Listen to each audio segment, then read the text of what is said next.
Indonesia itu memang direkayasa, memang diengineer oleh kekuatan asing untuk menjadi terpuruk, untuk menjadi bangkrut. Dia adalah agen CIA yang diperintah oleh Claudia Martin untuk pergi ke Indonesia dan menciptakan proyek sangat besar dengan pembiayaan dengan utang.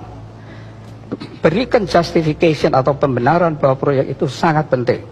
Kalkulasikan untung yang sebesar-besarnya, bangkrutkan Indonesia setelah semua utang kembali kepada perusahaan-perusahaan Main, Bechtel, Halliburton, Stone and Webster, dan Brown and Root. Rupiah ini akan merosot terus menerus sampai tidak ada batasnya, kecuali kalau ada pimpinan nasional yang sangat kuat mengerti persoalan dan berani membalikkan itu. Nah, sekarang akan saya jelaskan secara padat untuk menjadi bahan diskusi. Pertama-tama, saya ingin mengadakan perbandingan dengan beberapa negara tetangga. Itu pun saya pilih, bukan ASEAN sembarang, saya pilih saja ya.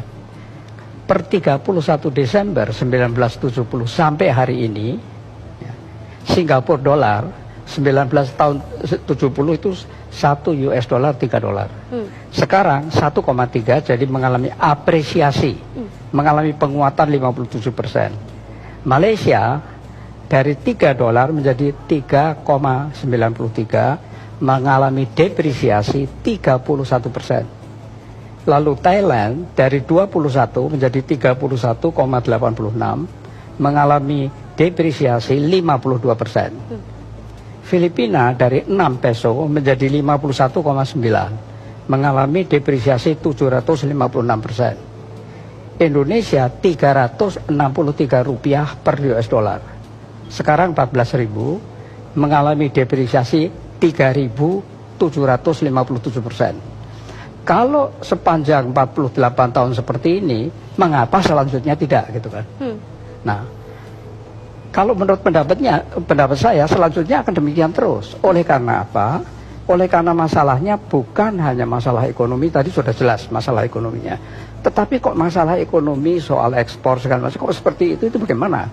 Apakah bangsa kita bodoh? Apakah kita tidak mempunyai elit yang bisa berpikir? Ataukah bagaimana sebetulnya? Nah, ini yang sempat saya pelajari, kecuali saya pelajari, saya sangat beruntung bersama-sama dengan yang pernah di pemerintahan. Karena selama saya di pemerintahan, apa yang saya pelajari sebelumnya itu saya hadapi sendiri. Saya hadapi sendiri bahwa Indonesia itu memang direkayasa, memang diengineer oleh kekuatan asing untuk menjadi terpuruk, untuk menjadi bangkrut. Sekarang saya ingin mengutip beberapa hal yang ditulis oleh bukan orang sembarangan, Dr. Bradley Simpson, Direktur Arsip Nasional Amerika Serikat yang punya akses terhadap dokumen-dokumen otentik asli semua ya. Dia dikutip oleh macam-macam orang. Saya akan menyebut 3 yang semuanya menyebut, yaitu Jeffrey Winters, Bradley Simpson sendiri yang melakukan penelitian, plus wartawan sangat terkenal John Pilger. Sejak tahun 1967, bulan November 1967, diadakan konferensi di Jenewa, diprakarsai dan dibiayai oleh Time Life Corporation. Di sana delegasi Indonesia dipimpin oleh Pak Sultan Hamengkubuwono ke-9 dan Pak Adam Malik. Mereka adalah pimpinan yang tertinggi untuk kalau tidak mereka tidak mau bicara. Tetapi di bawahnya itu kan tim ekonomi, karena yang dibicarakan ekonomi itu lengkap sekali. Wijoyo, Didi Sastro, Muhammad Sabti, Subroto, Emisal, semuanya lengkap dan sudah menteri semua. Tetapi counterpartnya tidak ada menterinya. Counterpartnya itu Bank Dunia, IMF, Bank Pembangunan Asia, dan pengusaha-pengusaha besar raksasa di bawah pimpinan David Rockefeller. Nah, kemudian sebelum itu nanti saya ulas peran CIA. CIA mempunyai salah satu pemimpin wanita yang namanya, atau eksekutif wanita yang namanya Claudia Martin. Claudia Martin memberi perintah kepada John Perkins, seorang pegawai dari perusahaan swasta di Portland, yang namanya perusahaan itu Main, MIN. Tapi itu cuma kedok. Dia adalah agen CIA yang diperintah oleh Claudia Martin untuk pergi ke Indonesia dan menciptakan proyek sangat besar dengan pembiayaan dengan utang. Berikan justification atau pembenaran bahwa proyek itu sangat penting.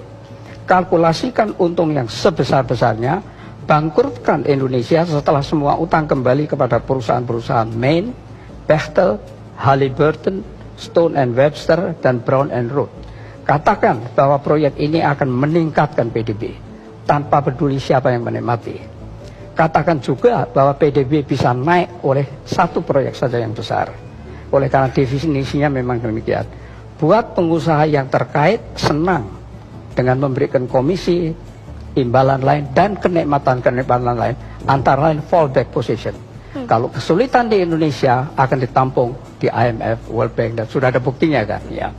Nah kalau utang menjadi permanen dengan cari lubang tutup lubang, Indonesia akan menjadi target yang empuk kalau Amerika Serikat membutuhkan favors, termasuk basis-basis militer, suara PBB atau akses pada minyak, dan sumber daya alam lainnya. Yang mengatakan ini semua bukan saya. Yang mengatakan ini John Perkins dalam bukunya The Confessions of an Economic Hitman, ditambah Brad Jensen segala macam. Maka kenyataannya apa? Kenyataannya sejak itu terjadi hal yang sangat aneh.